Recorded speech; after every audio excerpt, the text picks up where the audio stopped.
Ahojte priatelia, ako teraz pomôcť paradajkám, aby dozreli?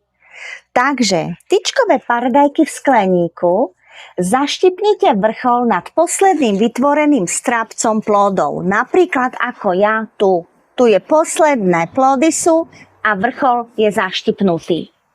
Aby rastlina zbytočne nerástla do výšky.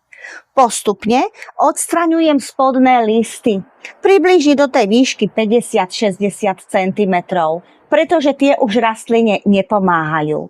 A ak niektoré listy výrazne tienia, tiež ich odstránim, ale postupne. Skleník hlavne dobre vetrám, aby sa znižovala vlhkosť a riziko plesní. Zalievam podľa potreby ku koreňom. Zálievku úplne nezastavujem, ale ani neprelievam, pretože keď paradajkám vytvorím taký mierny pocit, že majú nedostatok vody, tak oni začnú rýchlejšie dozrievať, lebo majú pocit, že už musia rýchlo dozrievať, že majú málo vody, tak začnú viacej dozrievať. A ďalšia vec, veľmi dôležité je, na strapcoch, čo máte paradajky, vidíte ako ja napríklad tu tieto, je dôležité, aby ste obrali plody, ktoré už sú zrelé. Nenechávajte ich na tých rastlinách, pretože zbytočne potom energia ide práve do tých zrelých plodov a nie do tých zelených.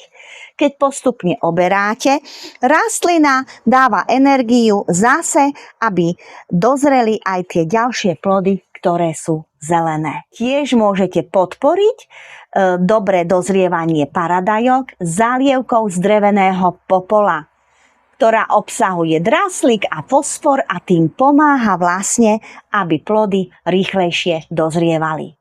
Pre viac takých tipov a pre viac videí z môjho osobného pestovania sledujte moje Hero Domov pre radosť, kde mám pre vás všetky videá z môjho pestovania.